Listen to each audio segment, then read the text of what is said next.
Now, we all want the best for our loved ones, but what happens when that best slowly falls apart? ABC 57 photojournalist Frank Young brings you the exclusive story of a Michiana man who plans to bring awareness for a non-curable disease. 41-year-old Joshua Wakeland of Plymouth, Indiana is a Marine Corps veteran and a father of three.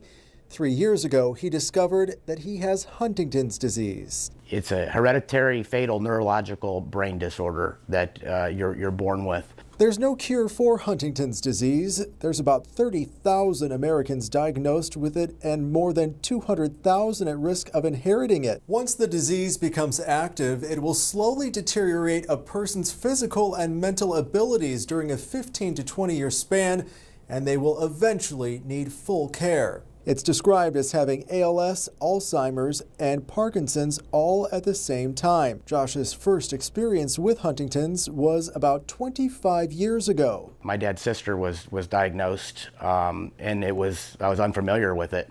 But as she progressed, we found out that my dad's other sister had it as well. Josh and his family took care of his aunt's daily needs, such as grocery shopping and helping with hygiene as her symptoms became more severe. She began with just some difficulty in speech and a lot of uncontrollable movements that just seemed out of place.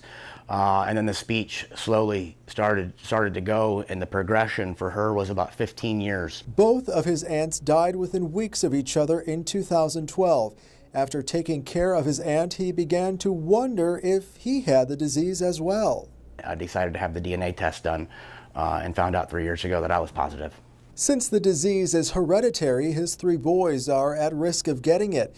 The symptoms are broken down into 3 categories: behavioral, cognitive, and movement. Some of the short-term memory, the ability to recall things immediately, some balance, and some uncontrollable movements and mood swings that you don't know why or what, but we try to stay focused. Josh carries a card in his wallet that explains why he may act the way he does. With the muscle movements is you get looks, and I remember a lot of stares their way, and it's caused problems with law enforcement, even because you seem intoxicated at times by your movements. He plans to bring awareness to this disease by teaming up with Jason Evans, who also has Huntington's disease. My grandfather Hank died of complications of Huntington's disease after suffering for decades. Jason lives in Oregon and has done a hike for Huntington's before. He hiked the Pacific Crest Trail in 2014.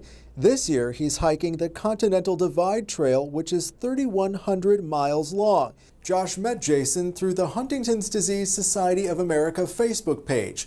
Josh saw some of Jason's photos from the Pacific Crest hike and decided to reach out to him. He just happened to be in an area that had reception and messaged me right back and said, "I'd love to, keep doing what you're doing. Glad you're doing it. Wish I could be there." And he said, "Why aren't you here?"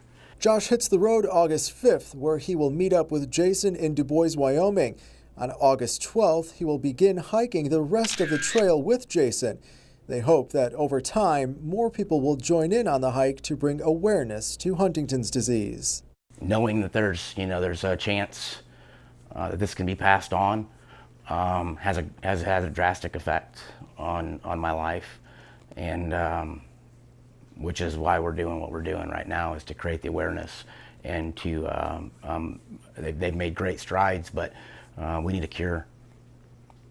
Now, if you want to know more about Huntington's disease, head on over to our website at abc57.com, where we will have a link that will teach you all about it.